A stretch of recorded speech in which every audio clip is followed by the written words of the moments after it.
আসসালামু আলাইকুম। সেদিন হঠাৎ করে বাসায় একটা পিআর পার্সেল এসেছিল আমার জন্য, তো সেটাই শেয়ার করব। তো এখানে একটা ক্যান্ডেল স্টারের মধ্যে আর দুইটা অর্গানিক মেহেদি ছিল, আর এদিকে অন্য একটি পার্সেলে এখানে এগুলাকে মেবি জিপসাম পট বলে আর কি, মানে বিশেষ করে আমরা যারা ফটোশ্যুট করি বা ঘর সাজাতে পছন্দ করি তারাই হয়তো এটা বেশি ভালো করে চিনতে পারবে।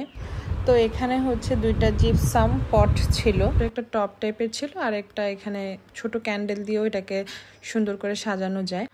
তো আমি যেটা আমার কাছে ভালো লাগবে সেটা আমি ডিরেক্ট বলে দিই যে হ্যাঁ আমার কাছে ভালো লাগছে বা ভালো লাগে নাই। সত্যি কথা বলতে জিপসাম পটগুলো অনেক সুন্দর লাগছিল, বিশেষ করে সাজানোর পর বেশি ভালো লাগছিল দেখতে। তো এটা নিজের পছন্দ অনুযায়ী ফ্লাওয়ার দিয়ে আপনারা সাজাইতে পারবেন। আর বিশেষ করে ক্যান্ডেলটার কথা আর কি বলবো, জাস্ট এক কথায় অসাধারণ একটা মানে ছিল। তো এখানে এটাকে আমি ক্যান্ডেলটা দিয়ে হালকা একটু ফটোশ্যুট বা করার চেষ্টা করছিলাম। তো এখানে আমি যেখানে আমার এই ক্যান্ডেলগুলোর রাখি, বিশেষ করে আমি শুধু এই ক্যান্ডেলটা না, আমার বাসায় প্রচুর পরিমাণে ক্যান্ডেল আছে আমার বেডরুমে। তো আমি ক্যান্ডেল দিয়ে রুম সাজাতে সবচেয়ে বেশি পছন্দ করি। তো ওইটার কারণে এখানে ক্যান্ডেলটা দিয়ে আমি সবগুলোকে একসাথে সাজানোর ট্রাই করছিলাম। মানে জাস্ট এটার আউটকামটা দেখেন, এক কথায় অসাধারণ একটা আউটকাম আসছিল।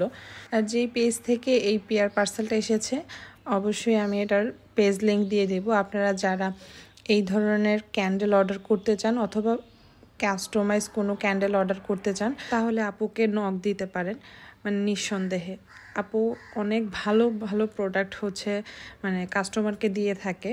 যদিও আপুর নতুন অবস্থায় কাজ শুরু করেছে, নতুন অবস্থার তুলনায় আমি মনে করি অনেক আলহামদুলিল্লাহ অনেক সুন্দর মানে ক্যান্ডেলটা আর এই ক্যান্ডেলটা যখন আমি আগুনটা লাগাই মানে তারপর থেকে সুন্দর এত মানে একটা ফ্লেভার আসতেছিল, মানে পুরো রুম আমার মানে এই ফ্লেভার দিয়ে ভরে গেছে। তো ধন্যবাদ আপুকে। আর যারা যারা আপুর থেকে জিপসাম পট আর ক্যান্ডেল অথবা আপনি অর্গানিক মেহেদি নিতে চান তাহলে অবশ্যই আপুকে নক দিতে পারেন।